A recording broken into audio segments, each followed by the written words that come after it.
सेना को वो काटती है और मोहम्मद गौरी नायिका देवी से जान बचाकर यहाँ से भागता है और फिर वो 13 साल तक भारत नहीं आता।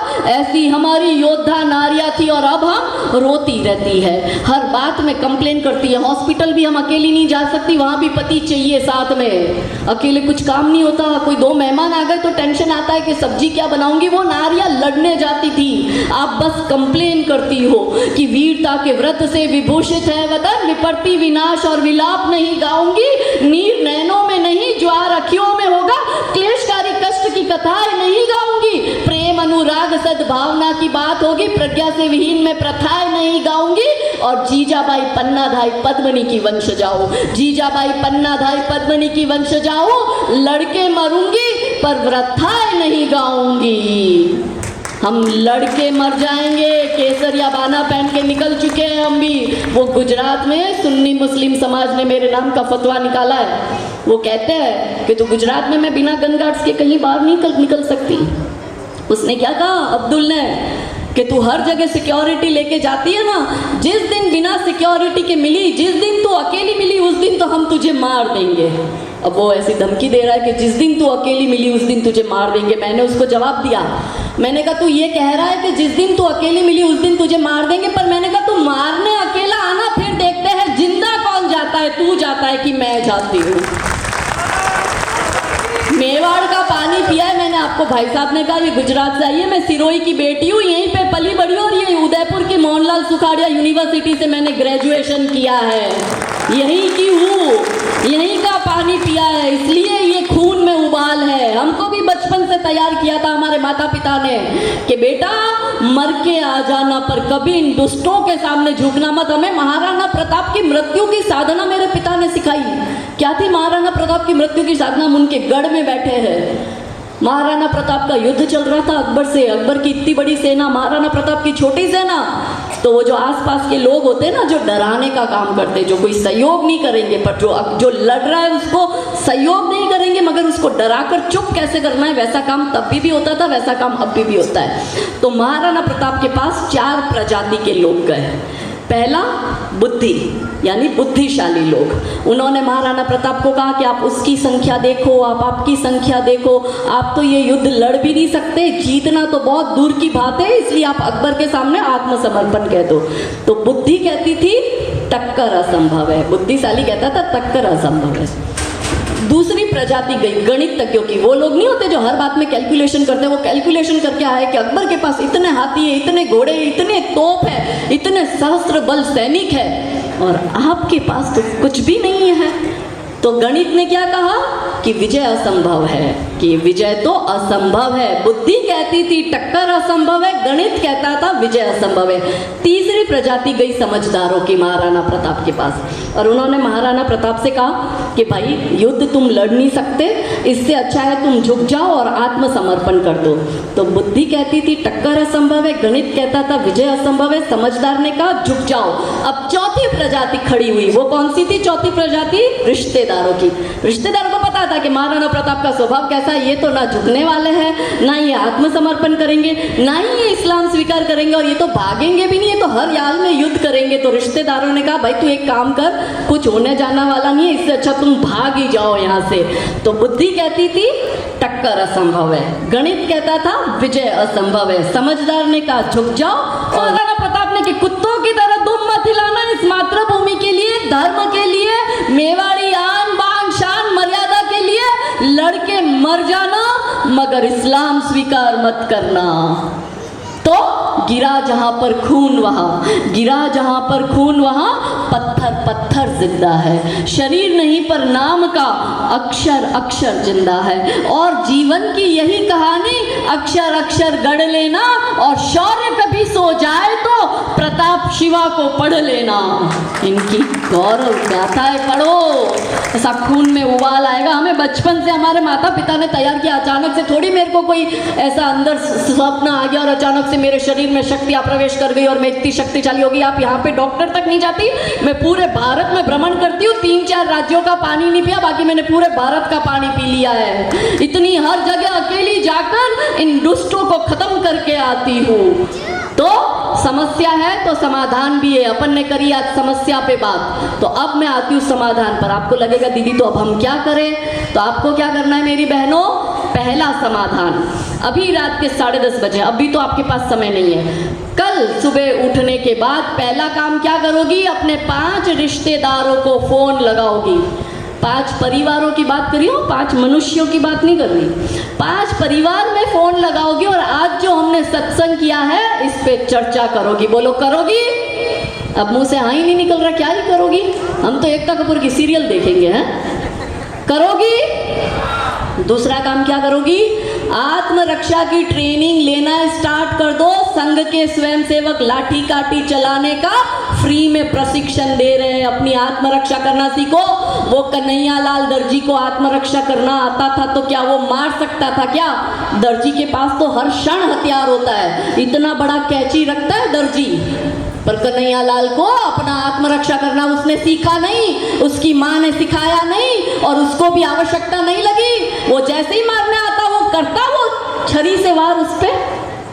इतनी बड़ी कैंची क्या कपड़ा काटने के लिए, वो तो इंसान का पेट भी काट सकती है ना, पर उसको आता नहीं था आत्मरक्षा करना। इसलिए आत्मरक्षा की ट्रेनिंग लेना सीखो और अपने बच्चों को भी आत्मरक्षा की ट्रेनिंग दो। तीसरा काम क्या कर सकती हो, बच्चे पैदा करो। वो दर्जनों बच्चे पैदा कर रहे हैं, आप एक बच्चे में अटक गए हो, दूसरा बच्चा भी पैदा नहीं होता। और क्या कर सकते हो, बाहर का खाना खाना, बाहर का जो भोजन करते हो वो बंद करो। होटल में जाके नाम पढ़ो उसका मालिक कौन है, वो आपके खाने में गंदी चीजें मिलावट कर रहा है, हिंदुओं की प्रजनन क्षमता कम हो रही है, वैसे ही बच्चा कम पैदा करते हैं। और वो जोमेटो स्विगी करते हो, उसमें पढ़ो कौन देने आ रहा है, डिलीवरी बॉय का नाम क्या है, वो उसमें मिलावट कर रहा है। आपके खानदान में एक ना एक, जो बड़े शहरों में रहता है, एक ना एक कपल, आपका पीहर पक्ष और ससुराल पक्ष में से ऐसा एक ना एक तो होगा ही होगा जिसका बच्चा नहीं हो रहा और वो डॉक्टर से ट्रीटमेंट करवा रहा है। मैं अभी ओडिशा में थी पिछले वर्ष, तो वहाँ पे एक बहुत बड़े डॉक्टर के घर में उतरी, तो वो डॉक्टर का टेस्ट ट्यूब बेबी IVF से बच्चा पैदा कराने की उसकी डॉक्टर की वो हॉस्पिटल थी। उस डॉक्टर ने कहा दीदी इस पूरे वर्ष में 10,000 IVF से बच्चे पैदा करे। मैंने कहा अच्छा, बोले शॉकिंग क्या है? मैंने कहा क्या है, कि 10 के 10,000 कपल हिंदू थे, उसमें एक भी मुस्लिम कपल नहीं था। अब आप सोचो हिंदू बच्चा क्यों नहीं पैदा कर पा रहा है, हिंदुओं की प्रजनन क्षमता क्यों कम हो गई? क्योंकि आपके खाने में गलत मिलावट कर रहे हैं। इसलिए अगर बाहर का भोजन करना भी है तो सुनिश्चित करो कि वो बनाने वाला कौन है, होटल का मालिक कौन है और अंदर का स्टाफ कौन है। 100% यदि शुद्ध स्टाफ है तो ही वहां पे भोजन करो। और क्या कर सकते हो, और मेडिटेशन करो, ध्यान करो। महादेव की कौन सी ध्यान मुद्रा है? हमेशा इस मुद्रा में बैठते हैं। आपको लगता होगा दीदी आप में इतनी हिम्मत कहाँ से आती है, मुझे बहुत लोग पूछते हैं आप में इतना कहाँ से हिम्मत आता है, आपको डर नहीं लगता?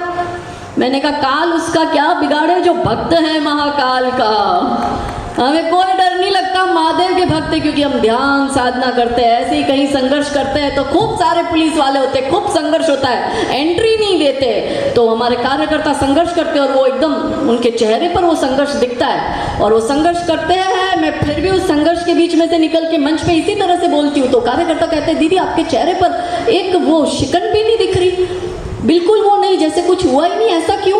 मैंने कहा हम ध्यान करते हैं और ध्यान करोगे तो मन शुद्ध होगा। आपके मन को शुद्धिकरण की आवश्यकता है। हम गलत देख रहे हैं, हम गलत सुन रहे हैं, हम गलत खा रहे हैं, इसमें सब गलत आ रहा है, इसलिए गलत विचार शरीर में आ रहे हैं, तो उसको निकालेंगे कैसे?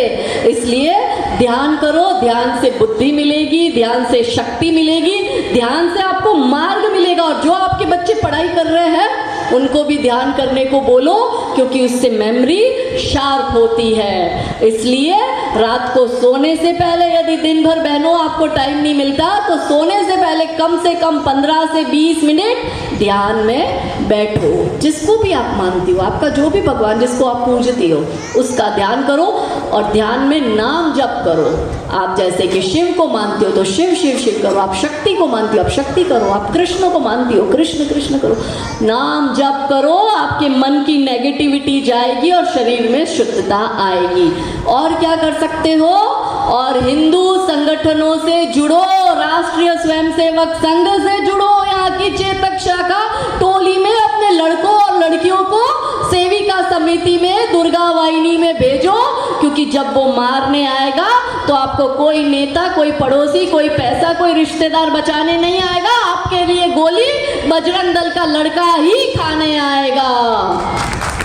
इसलिए हिंदू संगठन से जुड़ो, वही बचाने आएगा। और अंत में आखिरी बात, क्या करोगी अब?